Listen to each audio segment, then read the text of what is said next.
But the 49ers as a whole, they got decisions to make, right? I mean, there's going to be that conversation of, did we hold on to the Super Bowl team 1 year too long? Should we have kind of semi-blown it up and tried to start, a new era, a new team going forward here? That's going to be the big thing. Because like I said, I mean, they've not got return on investment. And that's one of the key things. When you look at a team, evaluate who they're paying, the positions where they're paying, and is that coming through for them? And this year was a year certainly where it didn't come through. When you look at their highest paid guys, I mean, Fred Warner was phenomenal. He was great. George Kittle was pretty damn good too, right? But it's getting up there, and they deal with injuries every year with him, missing games and here and there. Trent Williams, they did not get much on their investment there. Nick Bosa's in and out of the lineup constantly. Deebo Samuel, he had a solid year, but it's not like, I don't think anybody's going, oh, that's a $23 million a year type year that way. Charvarius Ward dealt with stuff off the field. He's one of their highest paid guys. Brandon Ayuk, of course, they got no return investment for that. Christian McCaffrey, right? Javon Hargrave was hurt this year. So, yeah, they got to look at it, just their team and refurbishing it and what key nucleus players they're going to keep and which ones they're going to try to move on from. But it looks like it's going to be one of the more important off seasons we've seen the 49ers have in quite some time. Deebo hasn't had a season like the one he did in 2021 that laid the foundation for him to make his power play to get his contract. He's entering the fourth year of that second contract. Here's John Lynch from yesterday on the question of whether or not Deebo Samuel will continue to be part of the team. Deebo's under contract. Yeah. You expect him back? Yeah. A good player and has done a ton for this organization. And, we're not in the business of letting good players out of here. So, yeah. Deebo's under contract, is the first words out of his mouth, is not the kind of thing that inspires confidence that the 49ers are fully committed to keeping him around. Deebo's under contract, okay? But let's see how it goes. I mean, I've had a feeling that this is it for George Kittle, but the way George Kittle played this year, the way he played on that Monday night game against the Lions, I mean, that was a message to the rest of the league. Hey, if the 49ers are thinking about messing around, the rest of you are going to find out. Yeah. And I'm out here. Yeah. And I could see him landing with a team like the Lions, for crying out loud. Not that they need him, but, a contender.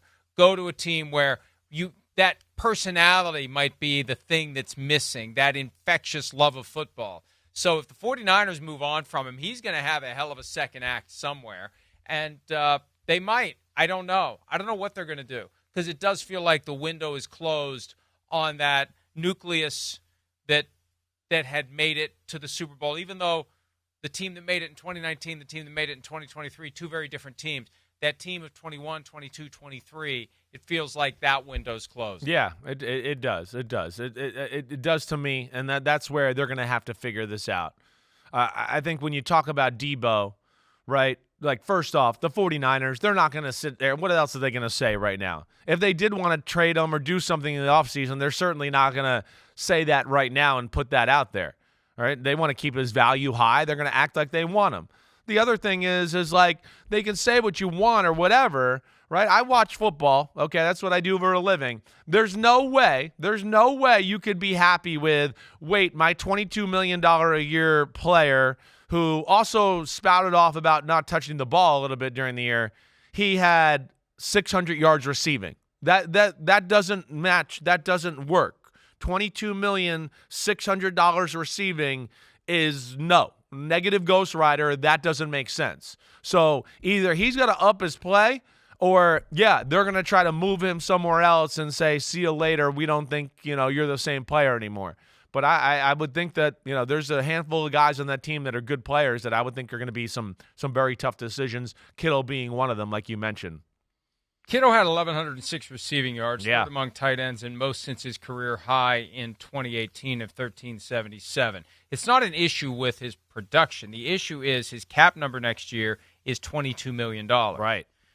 It's a $10 million bump from 2024, and this is what happens when you sign somebody to a big contract, you play the game of signing bonus and then restructure, and you keep kicking cap dollars into future years. Eventually, there's a reckoning. And you look at $22 million, they got to do something with that. It's the last year of his contract, so they'd have to extend it to knock that number down. I don't know what they're going to do. And they may not know what they're going to do. But if they're done with George Kittle, he will go somewhere and he will do great things. And I think it would be smart for them to keep him around. But he might be one of the only ones when it's all said and done. I don't know. You're right. They have a mess. They got a mess. And if Brock Purdy's going to be demanding anything close to market value, it just makes the mess even worse. I think at the end of the day, Purdy, and it pains me to say it because my attitude always is go get every penny you can get. But that doesn't mean be delusional about where you are. Right. Patrick Mahomes, get everything you can get. Right. Josh Allen, who's making $43 million a year, are you freaking kidding me? Get everything you can get.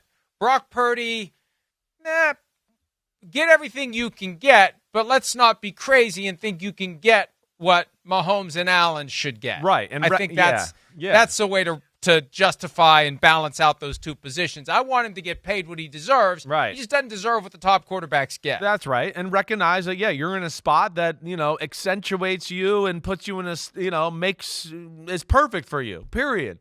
Right? So I think that's what we're saying. I'm with you on the Kittle thing. Kittle's still, the way he's playing, I would think they might find a way to extend him. And he just so embodies the culture and that team so much there that I wouldn't be shocked if he hung around. But, man, there's a lot of other guys on that football team that, I certainly question. And we're going to see where they go with this whole thing. Because, the nucleus of that team, like you mentioned before, it's getting up there in age. The guys we have mentioned, got a lot of wear and tear on their bodies. They play a physical brand of football. They've played a lot of games there in San Francisco the last few years, going deep into the playoffs. And I think we saw the accumulation of all that wear and tear and banging bodies and all that this year. And that's why, they kind of fell apart as the year went along. Hi, it's Mike Florio. Thanks for watching PFT on YouTube. Hit subscribe for the latest news and analysis from Pro Football Talk.